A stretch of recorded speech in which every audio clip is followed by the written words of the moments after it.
Yes, igitoro cyiza cy'abavandimwe bakunze umuryango mugari wa RTV24 nizeye ko mwaramutsereza kandi mukomeje kugenda mugubwa neza cyane aho muri mu myanya igiye itandukanye.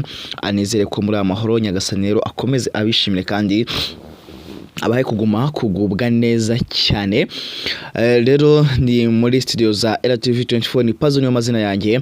Nizere ko mwaramutse nta handi ni burasirazuba bwo hagati mu nyemerere tubariho tujya turebe ku bitero byari bibaye iri joro hagati y'ingabo za RGC Islamic Revolutionary Guard Corps ndetse n'ingabo z'abanyamerika. Bivuga ko iri joro n'ubundi igitero cya Amerika cyari kibaye gikomeye cyane n'ubundi cyagabwe ku butaka bw'ingabo z'abanya-Iran ndetse n'ibikorwa remezo bya gisivile n'ubundi muri Iran hose muri rusange. Ni mu gihe kandi n'ubundi amakuru ahari avuga ko n'ubundi ni igitero cyaje gikurikiye igitero cyari cyabanje kugabwa ku birindiro by'abanyamerika muri Jordania, Bahrain, Kuwait ndetse na Qatar, UAE, Emirates z'Ubumwe z'Abarabu, aho n'ubundi Iran yahagabye ibitero bitewe n'uko n'ubundi kumvikana Amerika byakomeje kugorana. Igitero n'ubundi cyari kimaze amasaha ageze kuri 2 n'igice, bivuga ko n'ubundi byari ibibazo bikomeye cyane. Munyemerero nze tubigarukeho ni RTV24 ni Pazo no mazina yanjye. Turabakunda cyane kandi tubifuriza ibyiza, mbahaye ikaze isesuye, ikaze nyakaze aho muri mu myanya igiye itandukanye. Anizere ko muri amahoro rero Nyagasani abishimire.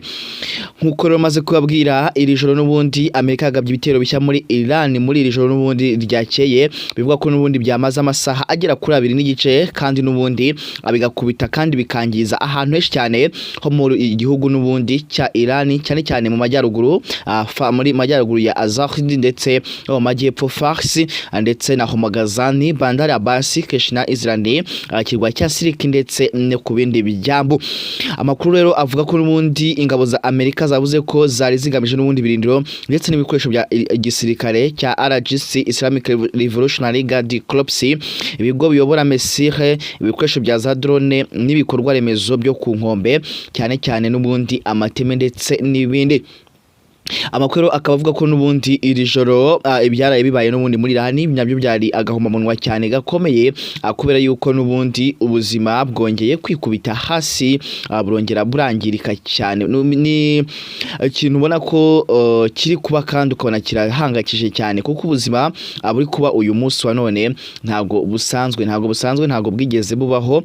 Sinzi uburyo umuntu ashobora kuba yabivuga, gusa ariko ikindi kintu gihari nuko ibi byose byaje bikurikira n'ubundi bitero bya Misiri n'ubundi Iran yari yagabye ku birindiro n'ubundi bya Amerika mu karere n'ubundi kahariya mu kigobe cy'abaperesi ndetse na Oman, mu gihe n'ubundi nyuma y'uko n'ubundi mirwano yari maze iminsi igera n'ubundi igabanuka, Amerika ikagitangaza ko n'ubundi habayeho kuba bahagaritse intambara kugira ngo bajye kumeza ibiganiro.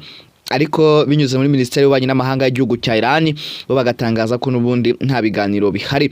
Amerika rero n'ubundi bivuga ko ibitero bya Iran n'ubundi byari bigamije ingabo n'ubundi zayo, mu gihe n'ubundi Iran ivuga ko yari irimo kwirwanaho ndetse no kwitabara, mu gihe n'ubundi yari yugarijwe n'ibitero by'ingabo z'abanyamerika.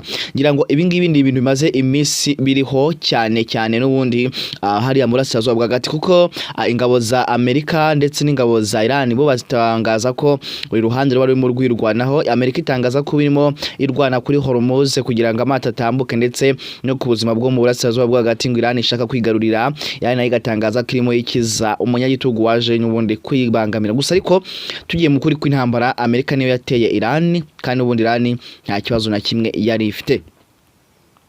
Uyu munsi n'ubundi biganiro hagati ya Washington ndetse na Tehran n'ubundi bavuga ko bigihari, ariko umwuka n'ubundi biganiro urimo n'ubundi kugwana cyane kubera ko ibitero n'ubundi bikomeje kujya imbere. Perezida rero n'ubundi Trump we yavuze ko n'ubundi biganiro byari byiza, ngo kandi ko n'ubundi bishoboka cyane ko haboneka andi masezerano mashyashya yo guhagarika imirwano, ariko Amerika ikomeza kuvuga ko n'ubundi ifite ubushobozi bwo kuba yagaba ibindi bitero niba n'ubundi biganiro bya Tehran ndetse na Washington binaniranye, kuko uyu munsi Oman, Djibouti, Qatar ndetse na Pakistani ni bimwe mu bihugu n'ubundi biri gufasha mu biganiro binyuze mu buryo bw'ikoranabuhanga. Ariko magingo aya ngaya nta kintu kiragerwaho cyangwa se ngo haboneke umwanzuro ibibazo n'ubundi abiri kujya imbere.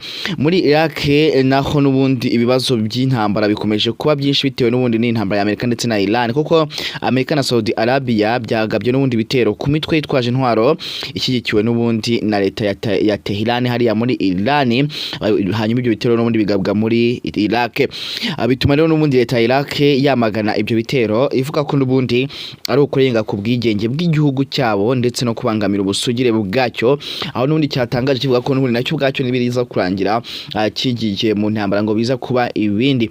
Umwuka rero n'ubundi mu karere ka Middle East n'ubundi ukomeje kuba mubi cyane ariko kubijyanye n'ubundi n'umutekano w'ingendo zo mu nyanja ndetse no gutwara petrol, kuko ikibazo n'ubundi cya Strait of Hormuz cyangwa se umuhora wa Hormuz gifite n'ubundi uruhare n'ubundi rukomeye cyane muri iyi ntambara, kuko magingo anga y'umuhora uracyafunze ndetse iranitangaza ko nta mato yemerewe kunyuramo. Ayo amato yemerewe kunyura muri uyu muhora naciye mu majyaruguru y'uyu muhora, kuko niho Iran ifite uburenganzira bwo kugenzura neza 100% amato atambukamo ndetse agahabwa n'amagitanse amajeto abasha kuyambutsa kugira ngo akomezanye imizigo yabo, hanyuma bakabanza bakanishyura imisoro nyine abiba byarategetswe n'ubundi n'igihugu cya Iran. Ijoro rero n'ubundi bitero byagabwe kuri Iran byari bitero byishaniye, kuko ahitwa Abu Musa, ahitwa Kish, nababwiye ikigwa cya Kish, Ahavaz, Bushehari. Babikora Bushehari hari uruganda rwa nuclear, hakaba ndetse n'uruganda rw'ibinyampeke. Ahantu rero hitwa Ahavaz ndetse na Bandari Abbas n'ibindi bice byo mu majyepfo ya Iran, hoza Homogazani ndetse n'ahandi hose hagabwe ibitero. Ku kigwa cya Kish rero naho bivuga ko ibitero byabihagiye n'ubundi byabigabije n'ubundi uruganda ruhari rutunganya ibiribwa. Amerika ikaba yavuze ko n'ubundi basiye cyane ibigo bya gisirikare, ibigo biyobora mesi ndetse na za drone, ibirindiro byo ku nkombe ndetse n'ibikorwa remezo byo mu nyanja. Coastal radar ni bino birindiro byo ku nkombe biba biriho amaradari ashinzwe kugenzura amato atambuka mu mazi, ndetse naho haba habitsa amato y'intambara atagira abasatagirwamo n'abasare agaba ibitero cyangwa se agatega ibisasu mu mazi. Ruhande rwa Iran rero n'ubundi umunsi umwe mbere yuko n'ubundi bino bitero bya Amerika biba, Iran yo yari yarashe n'ubundi missile za ballistique n'ubundi zerekeza n'ubundi ku birindiro aby'ingabo za Amerika mu karere, harimo n'ubundi n'ibyo muri Jordania ndetse no muri Kuwait, hose yari yahagabye ibitero. Ibyangiritse mu bitero cyari byari bigabwe uyu mugoroba rero kuri Iran n'ubundi makuru avuga ko n'ubundi bitero byarabereye n'ubundi mu bice bitandukanye byo ku nkombe, cyane n'ubundi mu majyepfo y'iki gihugu cya Iran, ariko n'ubundi raporo ntago ziratangazwa ibyangiritse. Gusa ibyari byibasuwe n'ubundi n'ibigo by'ingabo za RGC, harimo ibigo biyobora n'ubundi missile na drone, ibigo by'ubuyobozi, ibirindiro n'ibindi ndetse na bubiko bwa radari. Nta mibare yemejwe n'ubundi y'abapfuye cyangwa se abakomeretse muri ibyo bitero bishya by'uyu munsi nimugoroba, ahubwo kugeza amagingo angaya haracyariho n'ubundi kwirinda kuvuga amakuru ahari cyangwa se atari ayanyayo, kugira ngo babashe kuba n'ubundi babana muri ubwo buzima. Binyuze mu ishami ryabo ry'igisirikare kuri Amarasazo hagati Centcom, Amerika yatangaje ko yarangije ibitero gikomeye ku birindiro by'ingabo za RGC muri Iran. Yavuze kandi ko yibasiye ibigo by'ubuyobozi bwa gisirikare, ibikoresho bya missile ndetse za drone. Amerika yavuze ko ibyo bitero n'ubundi byari igisubizo ku bitero bya missile na za ballistique n'ubundi Iran yari yagabye ku birindiro by'abanyamerika mu burasirazuba bwo hagati. Centcom kandi yavuze ko n'ubundi missile zose Iran yarashe zafashwe, icyo twita intercepted, kandi ko n'ubundi ngabo za Amerika zikomeje n'ubundi kuba maso no kwitegura ibindi bitero. Amerika yavuze kandi ko n'ubundi intego yayo ari kugabanya n'ubundi ubushobozi bwa Iran n'abafatanyabikorwa bayo mu gutera ingabo za Amerika ubwato bw'ubucuruzi n'ibihugu byo mu kigobe, kugira ngo amahoro akomeze aboneke mwabiriya bice. Ndabakunda cyane rero kandi mbifuriza ibyiza. Reka rero mbifurize kuza kugira umunsi mwiza. Nayo makuru yarahari agezweho muri Sazo bwagati muri iki gitondo. Nyagasani naze gukomeza kubana namwe kandi abishimire. Turabakunda. Ni RTV24 ni Pazo niyo mazina yanjye.